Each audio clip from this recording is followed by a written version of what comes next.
नमस्कार, आप देख रहे हैं न्यूज 18 का डिजिटल प्लेटफॉर्म। मैं हूं आपके साथ सृष्टि शेखर। बात करेंगे इस वीडियो में तमिलनाडु की सत्ता के महासंग्राम के बारे में। तमिलनाडु की राजनीति इस वक्त अपने सबसे बड़े राजनीतिक ड्रामे के दौर से गुजर रही है। विधानसभा चुनाव के नतीजे आए और कई दिन बीत चुके हैं, लेकिन सत्ता की तस्वीर अब जाकर साफ होती नजर आ रही है। अभिनेता से नेता बने थलपति विजय की पार्टी टीवीके यानी कि तमिलगा वेत्री कड़गम सबसे बड़ी पार्टी बनकर इस चुनाव में उभरी, लेकिन बहुमत के जादुई आंकड़े से दूर रह गई। इसके बाद शुरू हुआ समर्थन जुटाने का ऐसा राजनीतिक खेल जिसने तमिलनाडु की राजनीति को पूरी तरह से बदल कर रख दिया। कांग्रेस ने समर्थन दिया, फिर वामपंथी दल आगे आए, भाजपा ने खुद को न्यूट्रल घोषित कर दिया और अब सबकी नजरें राजभवन पर टिकी है कि क्या विजय तमिलनाडु के अब अगले मुख्यमंत्री बनने जा रहे हैं। क्या एआईएडीएमके बीजेपी से अलग होकर नया राजनीतिक दांव खेलेगी और क्या राज्य एक नई राजनीतिक युग में प्रवेश करने वाला है। अगले कुछ मिनटों में हम आपको बताएंगे तमिलनाडु के सत्ता संग्राम की पूरी कहानी, हर राजनीतिक समीकरण और वो गणित जो तय करेगा राज्य का अगला मुख्यमंत्री कौन है। तमिलनाडु विधानसभा में चुनाव में इस बार किसी भी दल को स्पष्ट बहुमत नहीं मिला, लेकिन सबसे बड़ा राजनीतिक सरप्राइज यही रहा कि विजय की पार्टी टीवीके को बहुत बड़ा आंकड़ा विजय टीवीके ने पार किया है। पहली बार विधानसभा चुनाव लड़ने वाली इस पार्टी ने 108 सीटें जीतकर तमिलनाडु की राजनीति में भूचाल ला दिया और डीएमके और एआईएडीएमके जैसी पुरानी जो पार्टियां हैं उनके बीच विजय ने खुद को एक मजबूत विकल्प के तौर पर स्थापित कर दिया। लेकिन असली चुनौती चुनाव जीतने के बाद शुरू हुई।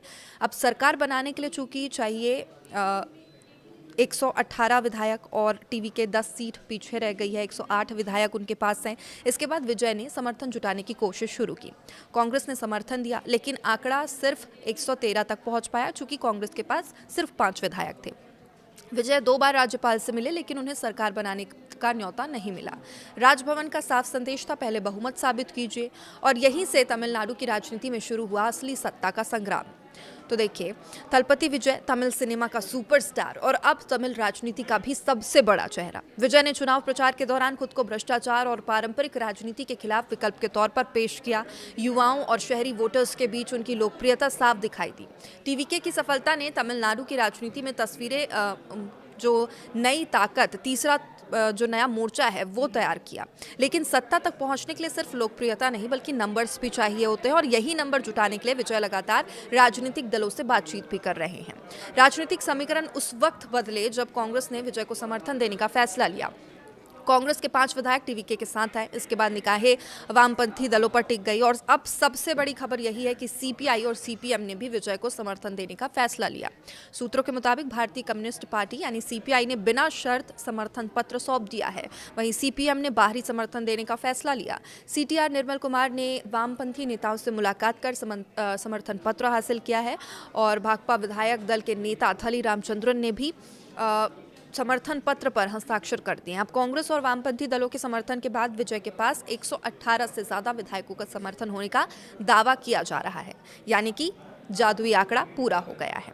तो देखिए, आज शाम बल्कि अभी कुछ देर में तमिलनाडु की राजनीति का सबसे बड़ा मोमेंट आ सकता है और रिपोर्ट्स की माने तो विजय एक बार फिर से राज्यपाल से मुलाकात करेंगे और इसे सरकार गठन के अंतिम कवायद माना जा रहा है। अगर राज्यपाल बहुमत के दावे से संतुष्ट होते हैं तो विजय को सरकार बनाने का न्योता मिल सकता है और उसके साथ ही तमिलनाडु को मिल सकता है एक नया मुख्यमंत्री। लेकिन इस पूरे घटनाक्रम के बीच सबसे ज्यादा चर्चा जिस पार्टी की हो रही है वो है एआईएडीएमके। तो देखिए, जयललिता के निधन के बाद एआईएडीएमके लगातार राजनीतिक संघर्ष से गुजर रही थी। पार्टी चुनाव दर लगातार कमज़ोर होती गई और इस बार उनके बीजेपी के साथ मिलकर चुनाव लड़ा, लेकिन सत्ता तक फिर भी नहीं पहुंच सके। अब खबर यह है कि एआईएडीएमके बीजेपी से दूरी बनाने पर विचार कर रही है। सूत्रों के मुताबिक पार्टी के भीतर ये चर्चा तेज है। बीजेपी के साथ रहने से उनका पारंपरिक वोट बैंक प्रभावित हो रहा है। कई नेताओं का मानना है कि अगर पार्टी को अपना अस्तित्व बचाना है तो उसे नए राजनीतिक समीकरण तलाशने होंगे। लेकिन सवाल यही है कि अगर एआईएडीएमके बीजेपी से अलग होती है तो वो जाएगी कहाँ? क्या वो डीएमके के साथ जाएगी, ये सवाल है, या फिर विजय के टीवीके के साथ एक नया गठबंधन बनाएगी? तमिलनाडु की राजनीति में इस वक्त एआईएडीएमके की भूमिका सबसे अहम मानी जा रही है, क्योंकि अगर पार्टी किसी एक पक्ष के साथ खुलकर आती है तो सत्ता का पूरा समीकरण बदल सकता है। लेकिन यहाँ एक और ट्विस्ट ये भी है। सूत्रों का दावा है कि विजय बीजेपी के साथ जुड़े दलों से खुलकर हाथ मिलाने के पक्ष में नहीं है। यानी एआईएडीएमके अगर बीजेपी के साथ रहती है तो टीवीके के साथ उसका गठबंधन जो है वो मुश्किल हो सकता है। दूसरी तरफ डीएमके पहले से ही कांग्रेस और टीवीके के नज़दीकियों से नाराज बताई जा रही है। ऐसे में एआईएडीएमके फिलहाल इंतजार और रणनीति दोनों पर काम कर सकती है। अब बात बीजेपी की अगर करें तो तमिलनाडु बीजेपी अध्यक्ष नयनार नागेंद्रन ने आधिकारिक प्रेस रिलीज जारी कर पार्टी का रुख भी साफ कर दिया। उन्होंने कहा कि भाजपा जनता के जनादेश का सम्मान करती है और पार्टी को सरकार बनाने का स्पष्ट जनादेश नहीं मिला है, चूंकि 108 विधायक ही उनके पास हैं। और इसी के साथ बीजेपी ने यह भी घोषणा कर दी है कि वो सरकार गठन के किसी भी प्रयास का हिस्सा नहीं बनेंगे। अब सबसे अहम बात, भाजपा ने विधानसभा में न्यूट्रल रहने का फैसला किया, यानी सरकार गठन के दौरान भाजपा किसी भी दल के पक्ष में वोट नहीं करेगी।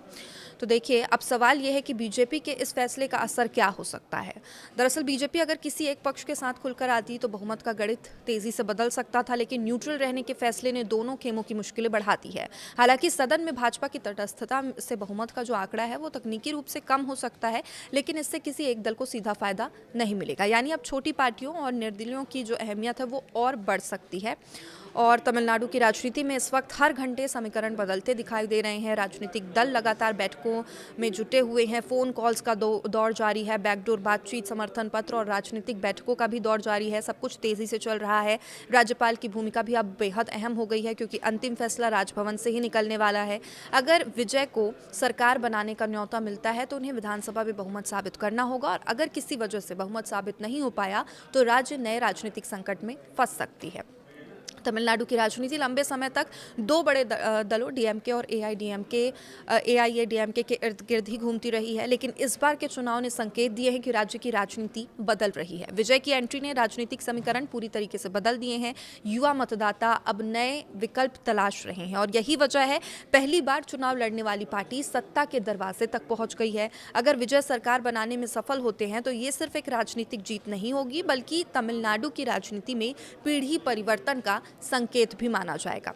फिलहाल पूरे देश की नजरें अब पश्चिम बंगाल के बाद तमिलनाडु पर टिकी है। क्या विजय बहुमत साबित कर पाएंगे, मुख्यमंत्री बनेंगे? क्या एआईएडीएमके बीजेपी से अलग होकर नया राजनीतिक मोर्चा बनाएगी? क्या डीएमके विपक्ष में बैठने को मजबूर होगी? और क्या तमिलनाडु की राजनीति अब स्थायी रूप से बदल चुकी है? इन्हीं सभी सवालों के साथ जवाब अगले कुछ घंटों में मिल सकते हैं। तमिलनाडु की सत्ता का यह सस्पेंस अब अपने अंतिम चरण में पहुंच चुका है। और फिलहाल के लिए इस वीडियो में इतना ही। देखते रहिए हर अपडेट के लिए न्यूज़ 18। नमस्कार।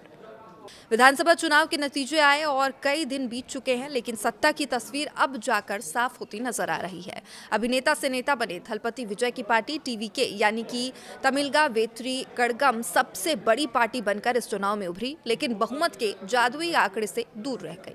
इसके बाद शुरू हुआ समर्थन जुटाने का ऐसा राजनीतिक खेल जिसने तमिलनाडु की राजनीति को पूरी तरह से बदल कर रख दिया।